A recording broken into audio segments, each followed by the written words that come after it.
Hey, this is Larry Karaszewski, And this is Chris Webb. and we are talking over Phil Patnaude's Beyond Our Control documentary. This was from 76, 77. Obviously, that was Chris and I's first year. Mm-hmm. I was a junior, Larry was a freshman. Yep. And there's the gold Yugo, which was a very big deal when that occurred. You know, in my mind, I feel like I'm the one who told Dave Williams to enter the gold, enter the Chicago Film Festival. Although at the time, maybe I'm definitely. So you think it came on just a little too late? I mean, I'm not in any of the bits that are in the gold. No, I mean, like you were. It was during the summer. It was like deadline time, and I used to always get the Chicago International Film Festival poster, and I might have suggested it, but I'm assuming that he did. He did it on his own. And I'm saying in my mind, oh, that's funny. Yeah. I forgot about that. Yeah. That was a Denny Laughlin mock-up, correct? Yeah. I feel like this is like, you know, the awards of good taste for Beyond Our Control. Phil, I remember the Gold Hugo was such a big deal because it was shown. Well, it was a big deal, and it was shown probably in maybe December of '76, maybe October, something like that. And I remember seeing it, and I hadn't seen a lot of those bits, and I had just gotten a company, and I was just like aching for my chance to, you know, do something that good. Right. You know what I mean? Yeah. It was really a great way to shoot off the year, to start off the year. This was a good idea of Phil's, by the way. Yeah. I mean, this is kind of a cool thing. Phil, when I first joined the company, Phil and Greg, by the way. Yeah, Phil and Greg, true. Greg Sayre. You know, there were a couple of us who came out of sort of the Super 8 filmmaker backgrounds. I was a person who did that. Mark Willen was a person who did that. He did the other documentary, and Phil Patnaude was very much into the Super 8. The Super 8 filmmaking. In fact, he would do sort of competitive Beyond Our Control projects. Remember there was like a Mission Implausible film that he did one summer that was just basically, I wouldn't say competitive, but I mean, he was actually going, he maintained a sort of a separate identity, yeah. Which was kind of cool. While he was in BOC? While he was in BOC. Oh. Because I know that he and Greg kept cinema films going after they had some sort of a sci-fi movie they were doing, and Right. that was, I wasn't sure that was while he was in the company. And one of my very first memories, maybe Phil would correct me, of Phil Patnaude was that he had rented a print of The Producers, the Mel Brooks movie, like a 16mm print from like Films Incorporated or whatever, and basically was screened The Producers, and it was and Dave Williams came and I came, and I mean, that was amazing. That's the kind of thing. I was 14 years old. That Dave Williams would come pick me up and drive me to Phil's house for, you know, to watch The Producers in 16mm. I mean, that was what a unusual thing that would be today. Yeah. As you can tell, Phil was a little more. Phil had a tripod, as opposed to me and my thing. I'm just bouncing all over the place. I still have that.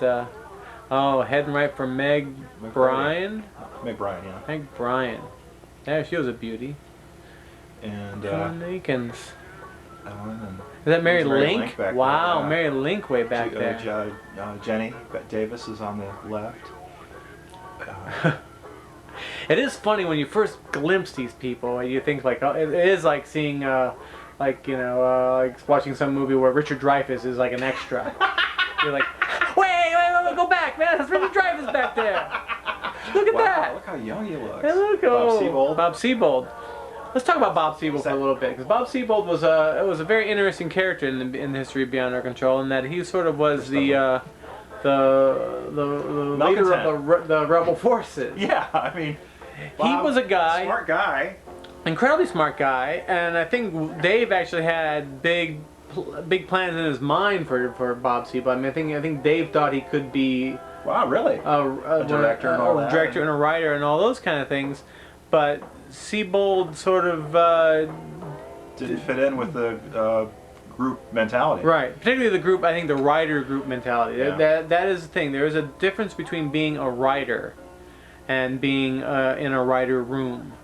You know, yeah. and people often ask me, even to this day, you know, what's it like to write with a partner and all that kind of stuff. And I almost don't know any other way, because that's what how I learned it, really. Even Beyond Our Control is writing with a partner. But you know, writing is one of those most solitary things you could possibly do. I mean, basically, most people who write get up at 3 o'clock in the morning and type away, and they type their inner feelings and all that kind of stuff. And it has nothing to do with what happens in a writer, particularly a comedy writer room. Yeah. And Sebald definitely had a you know, his own particular take and his own point of view. Yeah, he was writing science fiction things, I think, and his big hero was probably Harlan Ellison, I think, wasn't it? that was Harlan Ellison. I was gonna say, the guy that wrote Something Wicked This Way, Ray Bradbury. Yeah, those guys. But being in a writer's room is like being in a room full of barking dogs, and if you can imagine, like Larry and I, as teenagers, you know, just screaming for attention, and a guy who was does not like that, which was Sebald's situation. I don't think he can handle it. That's Megan McCready. Yeah. There are 2 Megs that summer. And what I bit remember, is this? I remember Bob Sebald being in the company for a year and then writing us a nasty note. Right. Well, no, that was the big thing. Is that the second year? I mean, basically Dave dies, and that was your second year. Yeah. Right. And Sebald basically wrote he had a column in, what was the name of that newspaper? It was a Mishawaka Freebie. Oh boy. And oh my God, what was it called? And he wrote a very, very nasty, you know, kill Beyond Our Control before it kills others. There's Kate Doherty as this is actually like super rare footage, because Kate doesn't play Jane in the final Tarzan parody. So in case you don't know, Kate wandered out. Well, we'll see. I think we'll see it. Yeah, because this was basically, it was a Tarzan parody. It was going to be Jim Poyser's last big thing, and it was going to be Kate Doherty's, not her last big thing, but it was Kate and Jim Poyser. And as you're about to see, Kate basically went into what's the name of this place? Pinhook. Was it Pinhook? I thought it was Pinhook. It could be this. What's the place it's called? It looks like the St. Joe River, but it's What's Grandma's Juices? What's that place is called? It's basically this place with what's Grandma's Juices? Grandma's Juice. There's Kate getting pulled out. She steps on some glass and she never recovers. And Kate Doherty winds up getting recast. Poyser has to go off to college, I believe, and can't do it. And Dave Simpkins takes over as Tarzan. Yeah. She did recover, by the way. Oh, she did. But yeah, and I remember Dave must have just been mortified. Right. Well, Denny and Dave, but Dave especially, I thought, always felt a little guilty about this. That sure. You know. I mean, imagine rushing her to the emergency room, and he's responsible for this child basically, and. I mean, today you could probably never do Beyond Control simply for that. The liability issues. Yeah. You know. In fact, here's the thing: the Beyond Our Control reunion. Like a year earlier, I was in town, and Pusai came into town, and we went out to lunch, and we drove by Dave Williams' place, and I thought, you know what, for the Beyond Control reunion, maybe I should look into like renting Dave's house for like the Friday night cocktail gathering. And I ran it through by Joe Dunnan, who said, you know, liability, that we wouldn't recommend it for that reason. Like if you're at you know, Century Center, or if you're at the Marriott, their insurance will cover anything. But if I'm inviting a bunch of people to a stranger's house, and you know, something goes wrong, or someone someone gets drunk and drives home crazy or something, then it would be my responsibility, or I'd get sued. And so, but anyway, back to Grandma's Juices. With Grandma's Juices, I forget the name of the place. It's killing me. But there's a body of water in South Bend, over by where Dave Williams used to live, and it's next to a cemetery. And people would always say, you're swimming in Grandma's juices. Yeah. What part of Tarzan was this with the guys with the white? So we're like a bunch of bellboys or something? Yeah, it's bellboys were carrying, Jane's stuff? Was it Jane's stuff? And it Jane must have was a been country Jane's. western singer? Jane was a country and western singer. And, gosh, yeah, you're right. You know, Tarzan is also one of the lost bits too, because it doesn't exist, right? I don't think it got finished, or no, it did get finished. It did air, but for some reason, all copies have been destroyed. And Simpkins has the film, but no soundtrack. And so it's one of Dave's Captain Queegee kind of things. He always thinks like, we'll throw it on the iMac and we'll all do, we'll all get together and we'll, 30 years after the fact, we'll re-loop Tarzan. So Chris Dudley took over for Kate. And that's Lee Madison. Yeah. And there's me again with my hat. I lived in that hat for a good 4 years or so. I mean, I would sleep in that hat. You would? Larry, you were trying hard to have like a real identity. Probably. What Probably. the hell? I would say Crazy Larry. Crazy Larry. Oh yeah, yeah. If you could have an advanced man, you would have had one. True. If anyone, I guess anyone refers to themselves in the third person is when they're 14. And is that a gay Ken doll? Is that what's happening there? Yeah. By the way, a lot of these songs. There's me in my hat too. That's hat number 2. Yeah. A lot of these music cues, which Larry and I can't hear, were all things that we were listening to at the time. There's a 10cc song in this, and an ELO thing for So Fine, and what else? It's always amazing. One of the great things about Beyond Our Control, I think, was the passion for music. I mean, weirdly enough, we always talk about how Beyond Our Control taught us to write and all this. It also gave this bit of a cultural thing that I don't know whether I would have had. I would have grown up. I would have grown up probably like a normal South Bend lover of Styx and and Journey and that kind of thing. Not that I don't love Styx and Journey, but I actually more appreciate them in my older age as opposed to Beyond Control had such a fierce group of. Who is that? Oh, I don't know. Poiser? Is that Poiser? I don't know. Just the fact that people, seem to be right on, almost on, for South Bend particularly, on the cutting edge. I mean, nowadays you've got things like MTV and the internet, which keeps I think everybody is equally informed. But back then, I felt like there was mass culture, and then there was this sort of underlying thing. And really, what it comes down to, somebody has a subscription to Village Voice. I mean, really, But I remember hearing the Sex Pistols single "God Save the Queen" it must have been like maybe 2 or 3 months old. Yeah. But I'm hearing it in northern Indiana. Yeah. On Dave's stereo. I think Bob Medish had a copy of it. And the traditional Super 8. Let's throw the director in front of the camera and get a shot of me. No, I'm not in this thing. Quintuplet, parody of Quinn Martin. Bonnie Spindler. Bonnie Spindler. She later became an enforcer for the mob in San Francisco, I think.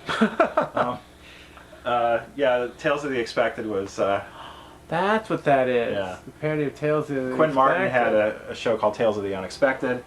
So we did Tales of the Expected, and it was they set up a situation, and everybody in the scene would have expected what happened. I didn't realize we're actually getting coverage here of me shooting my documentary.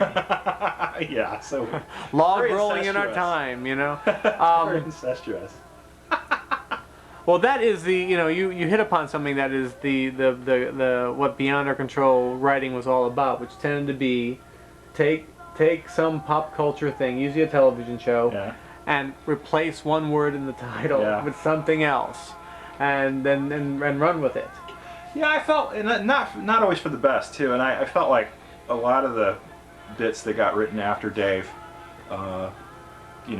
passed on, were these odd kind of gimmicky. Well, and not like the show was full of integrity before, but I don't know. It just seemed that Beyond Our Control did a lot of these title bits, after, and I don't remember those happening as much before. Well, Tales of the Expected. Yeah, I think that happened a great deal before, because I think Williams. Here's the thing. Maybe we're talking about Bob Seabold. Bob Seabold had this thing about puns. He was always doing puns, and I think Williams could appreciate a pun, and so a lot of those things were puns taken to bit length. Yeah. But here's what's that guy's name? Rolf Foster Jorgensen. Gosh, that was great. Rolf Foster Jorgensen. Whoa, give him $100. You know why I remember this name? Because it's Rolf Foster Jorgensen. It's one of my favorite Beyond Control stories. Is that he was the leader of junior. He was the leader of junior achievement day. It was his first year. And Lynn Pustai. The story concerns Lynn Pustai. Is Lynn Pustai goes over and asks somebody, oh, there's that guy. The guy who runs junior achievement. What's his name? and the person says, "Oh shoot, I can't remember. It's hyphenated. I remember it's hyphenated." And she goes over and says, "Mr. Hyphenated." Did that really happen? Mr. Mr. Hyphenated. Hyphenated. It sounds apocryphal, but so that story always remember. Wings Over Africa. Yeah. Once again, see, taking it was Wings Over America. It was 1976. Yeah. And here's the thing. Here's something that kind of stopped after Dave Williams died was the model work. I mean, the model work here is actually pretty extraordinary. Yeah.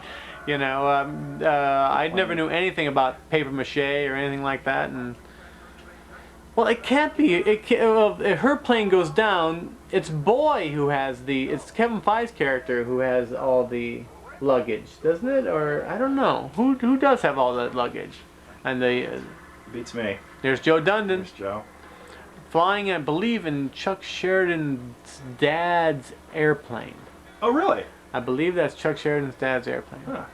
And there's Kevin Feige. There's Kevin Feige. Kevin Feige. And here's the model work. Yeah, this is all done on a paper mache thing in Dave Williams' backyard.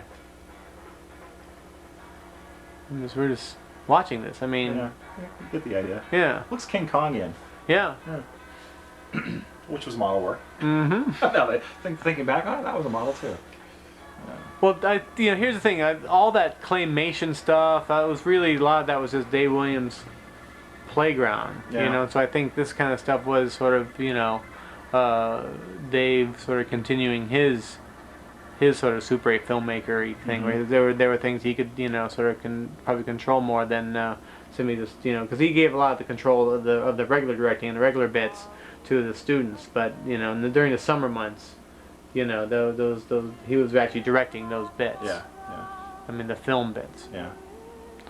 And this is also this is Dave's house, Christmas parties, which was one of the things I loved was the fact that the old members and new members, like Christmas time, everyone would come back from college, and you'd have this great mixture of people, and these people that would be legends to you, Yeah. There's Dan Lakin or Diane Wirtz or Tom Menke, these people that you had heard about and thought of as legends in a sense, and that'd be when you meet them, and you actually form strong friendships with. Uh-huh. Sometimes now I look back and I'm like, was I in a company with that person? Who was I? You forget who you were in and out of with. Yeah. There's Simpkins again. Well, here's another bit based on a title. This is the Miss Head Stuck in a Wall competition, and it's a beauty contest with obviously women. But what was funny about this too is that Dave Simpkins goes in the bathroom to come out as the MC, and he comes out as a 300-pound MC. So. That was always a surprise. There was always some odd twist in every bit where if we had all just done what was in the script, right, but then people kind of got a little more creative sometimes than was called for, which was always one of the best things about the show. Right. The weirdness of it sometimes. Well, I agree. I mean, there are certain people who were just huge in that department. I think Poyser and Simpkins, were guys who really and Carey, those guys just could take it. They could do accents, and they would just go with it. And definitely being a young person watching this, it let you know early on that you had permission to do the craziness. Now, what happened, I think, with us a little bit was that once Dave was gone, there was no one to sort of say bring it down. So we maybe abused that freedom occasionally. There you are, doing your best Chico Marx impersonation, if I remember. It's actually, I'm trying to do Marlon Brando in The Godfather, chewing on cotton swabs in my mouth. But you're doing, what bit is this? Masterpiece Theater or something? Yeah, the Masterpiece Theater. I see London, I see France. There's Mama Seen Bowl of Chili. Oh my God, Mama Bowl of Chili. Yeah. Jeez. Yeah.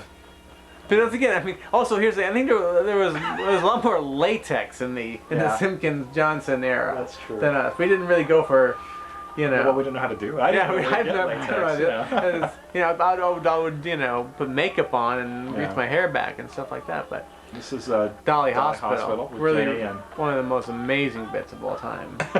in what way? Well, I remember in the way that I'm thinking of, or just pretty jaw dropping when if you watch it today. It's making fun of cancer. Yeah, exactly. Yeah. Would I be telling you the story about a benign tumor? I mean, Carrie's extraordinary. Actually, Jenny's extraordinary too. Yeah. I love the small people in Beyond Our Control who were forced to play children. You know what I mean? In a sense, there was. I mean, I discussed discussion with Wellen over Christmas this year was the fact that Wellen always puts himself down and says, "Oh, I was barely in. You know, I was never in bits." He's in every bit that was ever filmed. Every classic Beyond Our Control sketch has Mark Wellen in it, and he's playing a little tiny boy. I said to him, I said, "Did that bother you that you were always playing a little kid?" He's like, "Never occurred to me that that would be a negative." I mean, you know, that was just what I did. Yeah. You know. And Jenny did that a lot too. Yeah. Yeah. Just too bad. 'Cause, I always felt that it was too bad that Jenny didn't get to do more because I think she's really funny. Mm-hmm. Look, Bob Minnick laughing at her. Yes, indeed. There, look at these joints. Yeah. Joints. That would get you an R rating. In fact, today I had a discussion with a studio executive. Marijuana is an automatic R.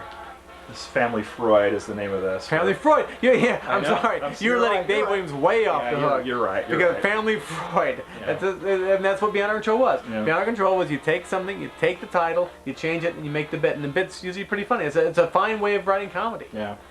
You know. So look at me, my two hair. families. It's Family Feud, obviously, and two families are psychoanalyzing each other. that was the game show. There's Phil Frank, who was working at CNN, and then I think he went independent as a producer.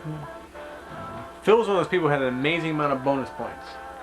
Usually like the writers kind of controlled like the top bonus point person or the person or set designer like a Puste or something like this. I remember this year Phil Frank like kicked everyone's butt, and I don't remember. You know, it's one of those things where you kind of because when you're a writer and then you're not really part of the sales department, or you're not part of the set building. Sometimes you're like, oh my God, there was someone else, you know, busting their balls on the other side of town. And I really wasn't that aware of. Ed Lubin, always funny in bits. I think this is a practice bit. Happy Diddle and all that. I could be wrong though. Yeah, I don't remember that sketch at all. I was a master, and you were much better at this than I was. The holding my script during a bit.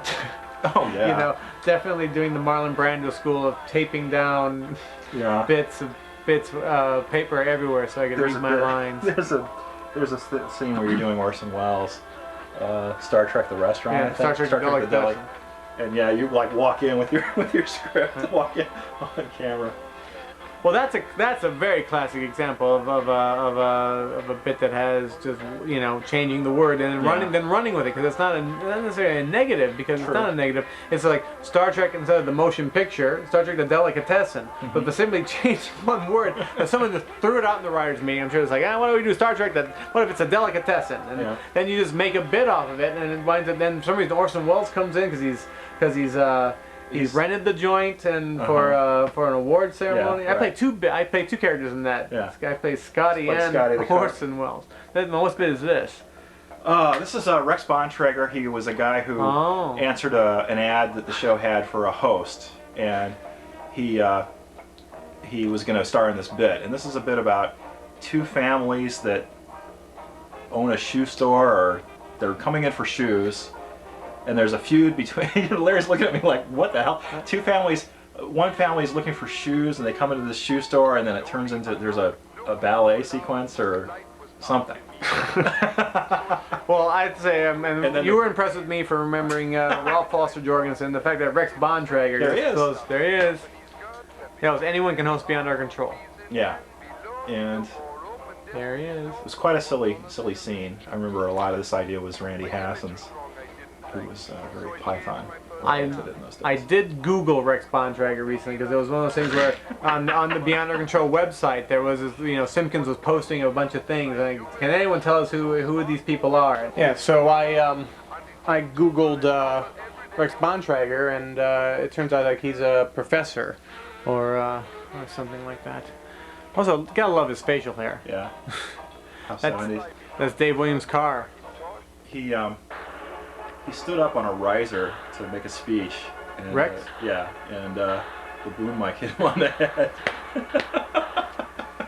This is probably the best thing in the sketch, actually. It's funny how Laura Laura Lee and Keys. Chris Webb Ooh. demonstrating his technique. I always thought this is what people do in like outtakes, you know, like. What the heck is this? Yeah.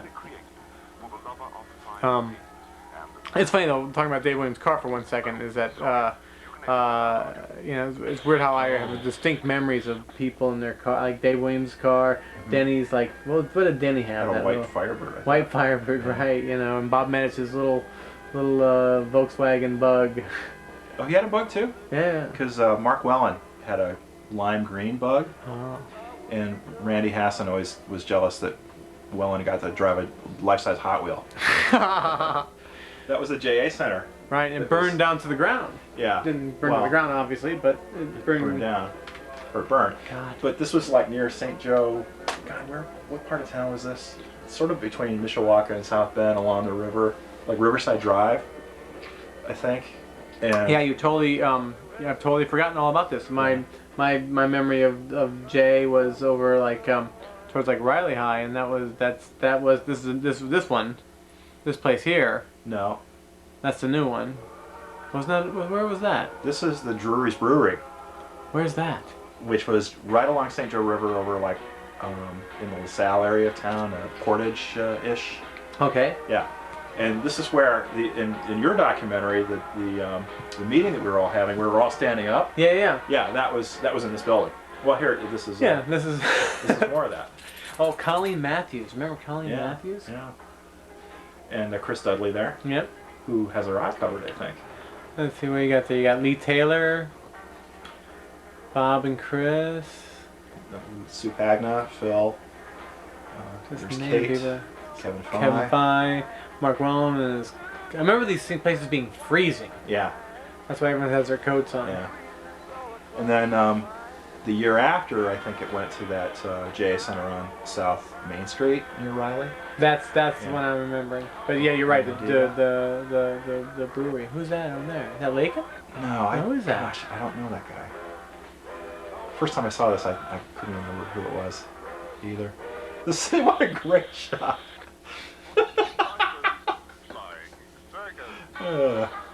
Yeah, I think William started using the actual voices just because we were lazy in the sense that we didn't have enough material, and Yeah, what was this? and Pethy. And Pethy. Yeah, The Abe Lincoln Show. which was a parody of the Bob Newhart show. I think someone had to tell me it was a parody of the Bob Newhart show. Yeah. One of the things were like, what, you know, occasionally there are all those Beyond Our Control bits where you say, what are they doing? What is it a parody of? But once you know it's a parody of the Bob Newhart show, it's a perfect parody of the Bob Newhart show. It's a parody. I wouldn't say it's perfect. There's Steve as Howard, the next door neighbor, Right. and then this is Oh my God, Bob's, he's- group. There's Mr. Carlin. He gives them tickets to Jerry. Ford's Theater, if I remember correctly. Remember this? Oh, with what was the name of that actress from Upstairs Downstairs who Yeah. hosted it? Jean. Not Jean Smart. Jean Smart? No. She was English. Yeah, she Yeah. was. Yeah, gosh. Oh yeah, no, it was basically we were sort of wandering around here talking. It was a PBS show called Yeah. the International Animation Festival, and they just ran like just all those shorts you sort of see nominated for best short subject. Yeah. You know, they're from Czechoslovakia. A wonderful piece of work.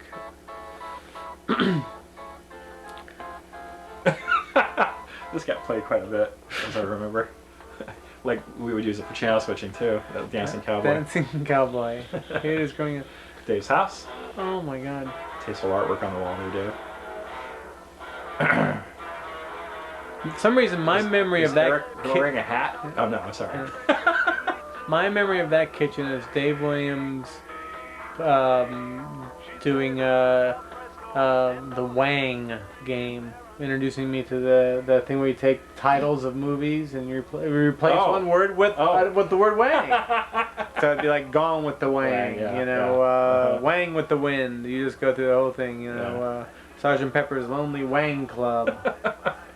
And, So for those of you that weren't around, this was the living room. The kitchen was off the living room, and then there was an empty room that was like an extra bedroom that was a writer's room, but there was no furniture in there. We all used to sit on the floor, and Dave had his Royal typewriter on a little stand, and we would type, and there was constant pressure to get Dave to type down what you just said.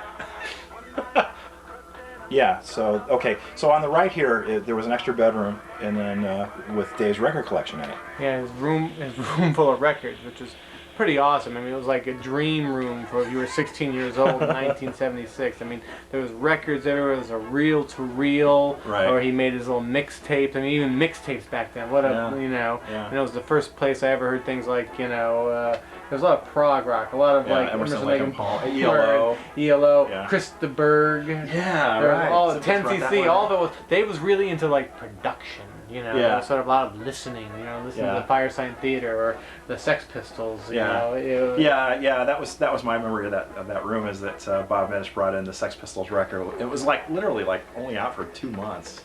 And here I am in northern Indiana listening to this thing. It was a single. They didn't have a record yet. Yeah, my crazy memory from that room was remember how I said that people from college came back, and Steve Wyant comes back from college one time, and he's learned basically how to hypnotize people, and and this becomes a big party trick where he hypnotizes Laura Lee Keys. And we all turn off the lights and lay down on the floor in the record room, and he tells Laura Lee Keys that she's on a slave ship traveling from Africa to America, and basically she's freaking out. We're all like, oh, it's gonna be great there. There's gold on the streets. They're gonna treat us fantastic. They told us we get to live there for free, and she's like, no, this is horrible. It's gonna be terrible. I mean, this is what passed for like party games back then. This guy's William Thomas Hamilton, who owned WNDU or ran it, or he was the Dragon Lord of the master, whatever. And Schmeagol doesn't like him. He was like he was the buck stops there. Yeah, the CEO. And he was actually a big believer in junior achievement. He thought that kids should learn about television. He's the guy who really sort of didn't pull the plug. It was probably his idea to start the company. Probably. Yeah, and he didn't pull the plug, and he would have been just as happy probably if we had done a talk show every week. Right, as opposed to this weird little parody show. Yeah. But he's the guy to thank. Yeah, it wouldn't have happened without him. Yeah. Look at all these names. I recognize every name. There's a couple like Pam, Cottrell, Esther Doyle. Those are I'm a little shaky on those two, but everybody else seems like legends. Yeah, indeed. Marches of legends. There's me in my outfit for the Texas Table Saw Massacre. With there's Sue Pagna with the blood. ketchup. I think it's one over there, and Randy Hassan. I mean, even at the 4-play drive-in, I mean, we got away with a lot of stuff. Yeah, it's true. It wasn't even cable. This is before cable. Yeah. Believe it or not, there's before there's scope. I mean, here's the thing. Looking at the film bits here. I mean, there's a quality level to the film bits that we don't quite match in the studio bits, and I never really understood why that was. But because Dave was directing the film bits, and they could be edited.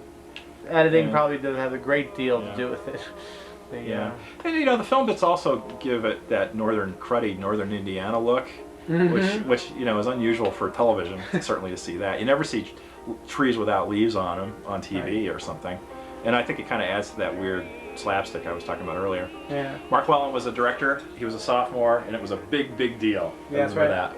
And then later, Larry told me that Mark told him that Dave Williams made him a director because he felt sorry for Mark having to play all those kid parts. That's right. And there's Don Borchers, and Don Borchers was a guy at Notre Dame who Dave befriended, and he now is a producer out in Hollywood. I believe what happens here is Dave Williams came to the door without his pants on. And that made Dave Simmons laugh.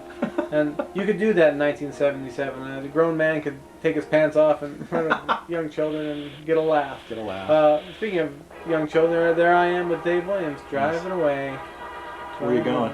I think we're going to see the producers at Phil and Greg's house. And I guess this is the end of the picture. There's Greg, Sayre, and Phil Patnaude. We're still waiting for the next movie. You know? Yeah. They've taken a longer break than Terry Malick. But you know. Thanks, guys. Hell of a first picture. Yeah. Thanks, guys. That was fun.